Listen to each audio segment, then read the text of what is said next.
This video extends the lesson, Day 4, Athens, consent request, and contains an in-depth comment of the Articles 6 and 7 of the GDPR. Please, find in the description below references for the course. The controller has the burden of proof to demonstrate that the consent was freely given, Recital 42, but the GDPR does not impose a particular method to make that demonstration. The controller is free to achieve that goal with the technical measures he deemed suitable as long as they meet all legal requirements. It is crucial to preserve the proof during processing and for no longer than strictly necessary to comply with legal obligations after it ended. Guidelines on consent. The controller should show the information communicated to the user while obtaining her/his consent and the date, time, and manner it was received. The GDPR does not specify how long a specific consent is valid, but the guidelines on consent state that it should be refreshed at appropriate intervals. Consent must be freely given, specific, informed, and unambiguous, according to Article 4:11.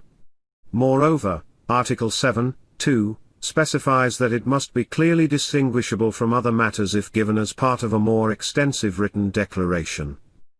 The request for consent, in that case, should be presented to users in an intelligible and easily accessible form, using clear and plain language.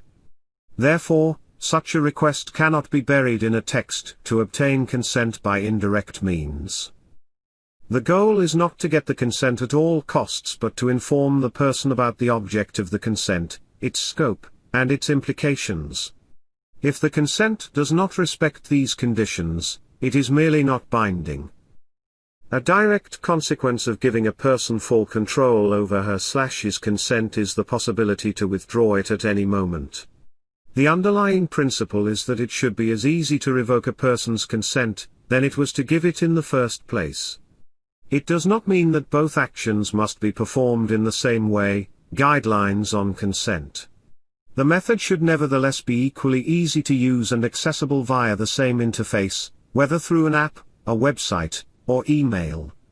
A merchant cannot collect consent through an online form, such as asking users to call a phone number during business hours to withdraw it. Furthermore, there should be no fees attached to the demand to withdraw consent, and a person should be able to refuse or withdraw consent without bearing any negative consequences. Recital 42. Consent to collect data shouldn't be a condition on executing or continuing to perform a contract unless collected data are necessary to do so. Recital 43. According to the European Guidelines on Consent, these principles are part of valid consent, and should be fully respected. The lack of respect or providing easy means to withdraw consent or sufficient information on how to do it directly affects the validity of the consent itself. Recitals 42 and 43. The withdrawal of a person's consent does not affect the lawfulness of processes based on her/his consent.